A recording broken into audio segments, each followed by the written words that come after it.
Welcome to a demo for ClassCube. Today we're going to look at what a student sees when they're using ClassCube through Canvas. If you're not a Canvas user, it's an online tool written by Instructure that helps you manage your classes online. Really great tool that you might want to look at if you get a chance. And ClassCube was written to interact with online tools like Canvas so that your students can do their assignments without ever leaving Canvas. To your students, an assignment from ClassCube will look like any other assignments. It's embedded in the site, and we'll see what that looks like in just a minute. So we're going to go ahead and head over to Canvas and log in with a student account.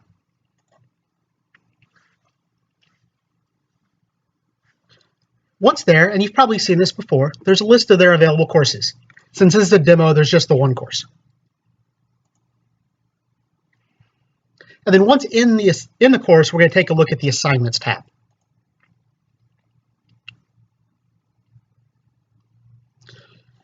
We've already set up an assignment in Canvas with a teacher account, and we'll see how that's done in a separate video. For now, we're just going to click on the assignment.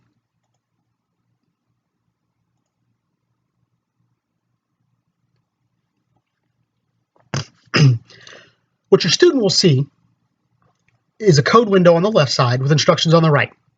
The code has a bit of starter code that, along with the instructions, can be set when you create a problem. Or if using one of our problems, it's already there for you. If the instructions are in the way or you just need a little more room to code, you can adjust the split between the panels. What this problem is asking is for us to write code that calculates the sum of an array of integers. A very common AP Computer Science lab. First, though, we're going to do what most students will probably do the first time they see this screen, and just click the test button. When that button is clicked, the code is sent to our servers and run, and you'll see a timer pop up next to the test button.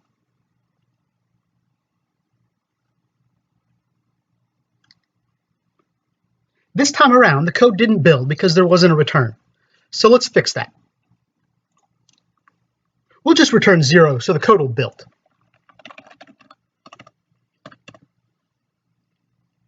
Same thing, we're going to click the test button, the timer will pop up, and we'll see our results.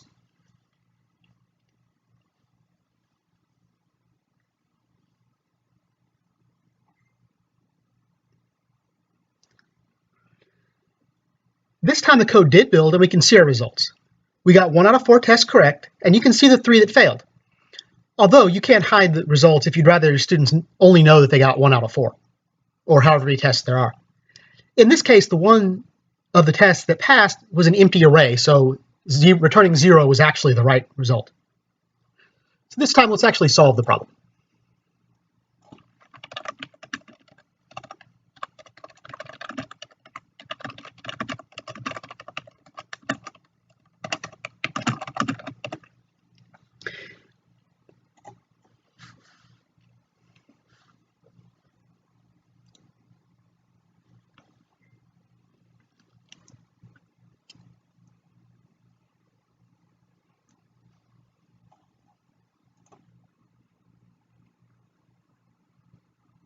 Oops, gotta change one thing. I forgot to actually return the right value at the end.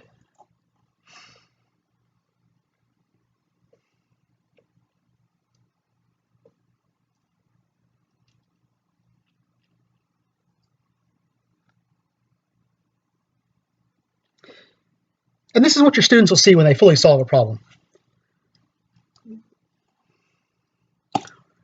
Using the menu on the top right, they'll also have the option to go back and look at their previous submissions. As a teacher, you'll also have this form, except yours will be you can see every student submission. And so you can see what process they went through to get that. You could even see, the time they got the code right, but they forgot and returned 0 instead of S, like I did on the last one.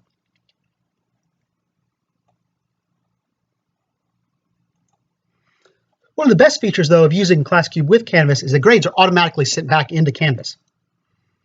So if we come over here and click on the Grades tab, you'll see that the array sum has a score of 100 because we got all the tests right. That first test would have put a 0 in when it didn't build. The second test would have put a 25% in when we got 1 out of 4 tests. And the last one, we got all 4 out of 4 tests, so it was 100%. One thing to watch, though, you mentioned this to your students, is that since ClassCube does send a grade back every time that test button is clicked, the gradebook will show the most recent score, not necessarily the highest score. So if I went back and I ran it again and had a mistake that got 2 of 4 tests, the gradebook would now show a 50% instead of 100%. And since it is going into the Canvas gradebook, it will also show up in your gradebook for this student and for all of your students.